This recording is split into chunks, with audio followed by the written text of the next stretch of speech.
Olá, vamos começar agora o estudo sobre as reações de hipersensibilidade. Reação de hipersensibilidade é toda resposta imune específica, mas ela é alterada. Muitas vezes ela é exagerada, podendo provocar uma lesão tecidual. Combs e Gell, eles classificaram as reações de hipersensibilidade de 1 a 4, sendo que as reações de hipersensibilidade tipo 1, 2 e 3 são mediadas por anticorpos. Já a hipersensibilidade tipo 4 não tem a presença de anticorpos. Ela é mediada pela resposta imune celular. Agora, nessa aula, nós vamos estudar a hipersensibilidade tipo 1, que é mediada por um anticorpo, no caso, a IgE. A hipersensibilidade tipo 1 é popularmente chamada de alergia, mas também é chamada de hipersensibilidade imediata. Aqui é um esquema para lembrar dessas reações de hipersensibilidade desenvolvidas, criadas por Combs e Gell. A hipersensibilidade tipo 1 vai envolver IgE. A hipersensibilidade tipo 2, nós vamos ver mais tarde, o organismo vai produzir anticorpo da classe IgG, que vai reagir contra antígenos que estão na superfície de células ou de tecidos. Na hipersensibilidade tipo 3, o indivíduo vai produzir anticorpos da classe IgG, por exemplo, contra antígenos que estão solúveis e vai se formar imune complexo. Na hipersensibilidade tipo 4, não tem envolvimento de anticorpo, e sim a presença de linfócitos T e macrófagos. Então vamos começar o estudo da hipersensibilidade tipo 1, também chamada de alergia. O que é alergia? Né? É um resultado da produção de anticorpo da classe IgE específico para um antígeno comum e inócuo. Esse antígeno, por que ele é inócuo? Não era para gerar resposta imune contra ele, porque esse antígeno, que na alergia é chamado de alérgeno, então alérgenos são pequenos antígenos que provocam a produção de IgE.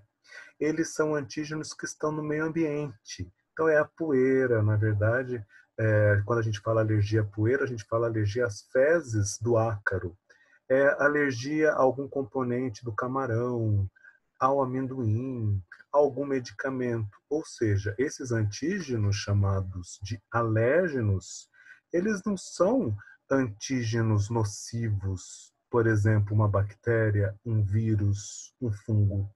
Não era para a gente produzir um anticorpo contra esses antígenos. É por isso que a alergia é considerada uma reação de hipersensibilidade, porque é uma reação exagerada, fora de lugar. Esses alérgenos, como já disse, são os antígenos da alergia, são sempre proteínas, e são proteínas pequenas. Elas são transportadas em partículas dessecadas e elas sempre vão penetrar via mucosa. Tem antígeno que pode ser inoculado diretamente na corrente sanguínea, mas de maneira geral, esses alérgenos são transportados em partículas secas. Quando chega na mucosa, o alérgeno abandona essa partícula transportadora e se difunde via mucosa. Tem um mistério aí, um segredo, por que leva à produção de IgE, é que esses antígenos eles vão penetrar via mucosas em quantidade muito pequenas. Aqui tem um exemplo, o grão de pólen. Tem algumas pessoas que têm alergia ao grão de pólen, isso causa uma alergia sazonal, ou seja, na época do ano que a planta está liberando grão de pólen, a pessoa tem alergia. Por exemplo, durante um ano, segundo os autores, entrou em contato com o sistema imune da pessoa 1 miligrama de pólen, e isso levou à geração de IgE. Nós vamos ver mais para frente o que vai acontecer. É que nesse processo será estimulado, para produzir IgE, será estimulado um linfócito T auxiliar tipo 2. Linfócito TA2. E nesse momento ele vai produzir apenas uma única citocina, a L4. Normalmente o TA2 ele produz um pool de citocinas, L4, L5, L6, L10. Mas pelo fato do alérgeno ter sido apresentado ao sistema imune em doses muito diminutas, o TA2 vai gerar apenas essa citocina IL4, que vai levar à produção da classe de anticorpo IgE. Aqui alguns exemplos de alérgenos que eles poderão estar presentes em drogas, né? Comum pessoas terem alergia à penicilina, a anestésicos, aos grãos de pólen, como eu já falei para vocês. Tem pessoas que têm alergia a alguma proteína do veneno de inseto, de abelha, de mosca. Alguns alimentos, na verdade, todos os alimentos têm potencial de provocar alergia, né? E também a pelo de animal, algum componente, alguma proteína que está presente no pelo do animal. O que seria um indivíduo atópico? O atópico, eu brinco que é o verdadeiro alérgico. É aquela pessoa que tem alergia alimentar, tem alergia a algum medicamento, tem história de rinite, de asma, certo? É um indivíduo que tem alergia a várias substâncias. Por que ele teve essa alergia, desenvolveu esse quadro? Tem a presença de fator genético. Então, pode procurar na família, a mãe, a avó, tem esse histórico de alergia. Nós temos que falar também, principalmente no mundo de hoje, de poluição, fator ambiental com certeza está presente na etiologia da alergia. Esse indivíduo atópico ele vai ter níveis elevados de IgE na circulação. Tem um comentário interessante que o anticorpo da classe IgE é aquele que está em menor quantidade na corrente sanguínea, porque ele se instala principalmente na superfície de células dos mastócitos, basófilos e eosinófilos. Mas o indivíduo atópico, o indivíduo alérgeno, ele tem uma quantidade maior que a de IgE no sangue do que um indivíduo não atópico.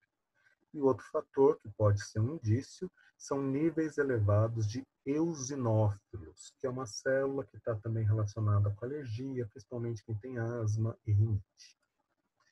Como eu comentei para vocês, a IgE não está basicamente na corrente sanguínea, ela está na superfície dos mastócitos, dos basófilos e dos eosinófilos.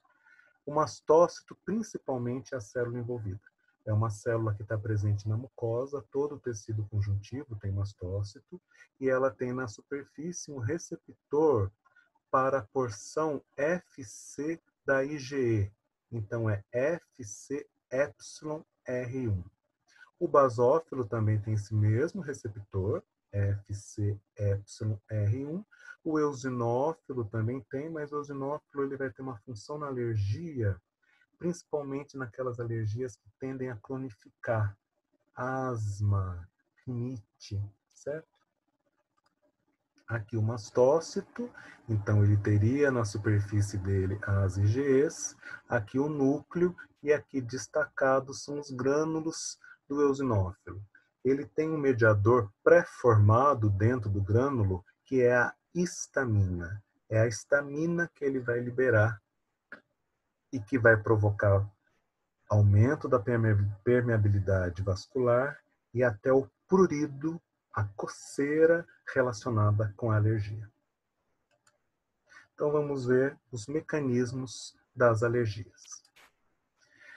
O primeiro contato com o alérgeno. Esse alérgeno, então, vamos imaginar que ele vem por via mucosa e aí uma célula apresentadora de antígeno vai pegar, ela vai endocitar esse alérgeno e vai processar. Lembra que esses alérgenos normalmente são proteínas. Eles serão processados em peptídeos e serão expressos na superfície da APC. A APC é a célula apresentadora de antígeno, no interior de uma molécula, que é a molécula do MHC de classe 2. Se você tiver dúvida sobre essa parte, é só você dar uma olhada na minha aula de resposta imune contra as bactérias, que lá eu falo dessa apresentação de antígeno. Lá no caso para a bactéria, aqui no caso do alérgeno. Tá? Essa célula apresentadora de antígeno pode ser o macrófago, pode ser a dendrítica. Ele vai conversar, a APC, a célula apresentadora de antígeno, vai conversar nesse momento com o linfócito TA2. Então, aqui tem o linfócito TA2 que o TCR dele encaixa no peptídeo do alérgeno. Na sequência, esse TA2 será ativado e ele vai produzir, aí provavelmente por fatores genéticos, pelo local onde aconteceu essa apresentação de antígenos, e pela quantidade de alérgeno que entrou no corpo da pessoa, esse TA2 ele vai liberar uma única citocina, a IL-4, interleucina 4, e ela vai agir sobre o linfócito B. Quando o linfócito B ele recebe a L4, ele entende que ele tem que se transformar em plasmócitos. Então, ele sofre expansão clonal, se transforma, se diferencia em plasmócito e ele produz IgE. A IgE não vai ficar na corrente sanguínea, ela vai para a superfície, principalmente dos mastócitos. Aqui é um resumo bem simples do processo. Aqui não existe a história do TA2 que eu já expliquei para vocês. É um momento só para a gente entender e compreender agora para frente o mecanismo da alergia. Então, no primeiro contato com o alérgeno, é chamado de dose sensibilizante. Então, o alérgeno entrou no nosso corpo, principalmente por via mucosa. Vai ter aquela história que eu falei para vocês da APC, mostrando o alérgeno, o peptídeo do alérgeno para o TA2. O TA2 vai liberar IL-4 e nós temos aqui, esse IL-4 vai agir sobre o linfócito B. O linfócito B, nesse momento, vai produzir IgE.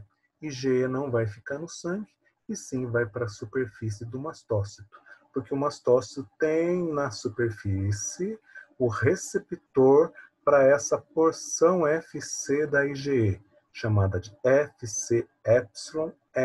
Então aqui nós temos o mastócito sensibilizado. Importante lembrar que nesse primeiro momento não tem a reação alérgica, não tem os sintomas da alergia. Num segundo contato com o alérgeno, é que vai ser a dose desencadeante. É quando vai existir os fenômenos clínicos da alergia. Então, esse mesmo alérgeno penetra no nosso corpo, só que agora ele vai se ligar à IgE. Então, está ele aqui, ele se ligando à IgE. Só que a IgE não está circulante. A IgE está na superfície do mastócito, de uma maneira que o alérgeno se liga ao mesmo tempo com duas IgEs diferentes. É o que eu escrevi aqui, reação cruzada. Quando acontecer essa ligação do alérgeno com a IgE na superfície do mastócito, ele vai degranular e vai liberar o conteúdo dos seus grânulos, liberando o mediador que ele já tinha armazenado. Esses mediadores são pré-formados, ele já tinha isso pronto. Essa é a histamina. A histamina vai provocar aumento da permeabilidade vascular, é o que vai causar, por exemplo, quem tem rinite, a mucosa nasal vai ficar toda inchada, a histamina vai provocar o efeito da coceira, do prurido, que é aquela coceira da rinite.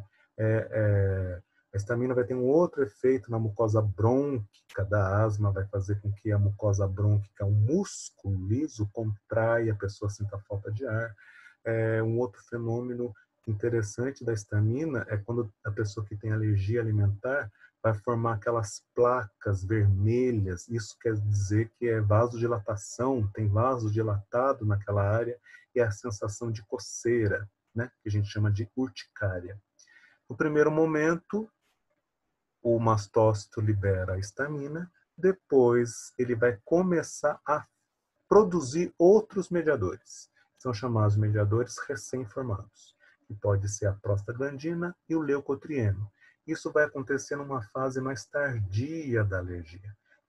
A alergia imediata, aquela assim, o alérgeno penetra pela segunda vez, depois de alguns minutos a pessoa já tem reação alérgica. O olho incha, ela tem rinite, pode ter até o edema de glote, morrer, isso é efeito da histamina. Tem algumas alergias, algumas doenças alérgicas que vão ter um efeito tardio. É a rinite, é a asma, aonde aquela manifestação clínica ela é mantida, ela se estende. Isso não será efeito da histamina, será efeito da prostaglandina e dos leucotrienos. Então, o que nós vamos comentar agora é o seguinte: se o mecanismo da alergia é o mesmo, por que tem tantas manifestações clínicas de alergia? Né? Já comentei, tem a rinite, tem a asma, tem a alergia alimentar, que pode provocar diarreia, urticária, e tem até o mais fatal, né? O fatal, a alergia fatal, que é o choque anafilático. Então, perceba, o mecanismo da alergia é o mesmo.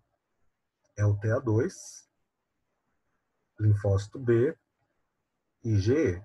Mas por que tem tantas formas clínicas de alergia? Nós vamos comentar isso na segunda parte dessa aula.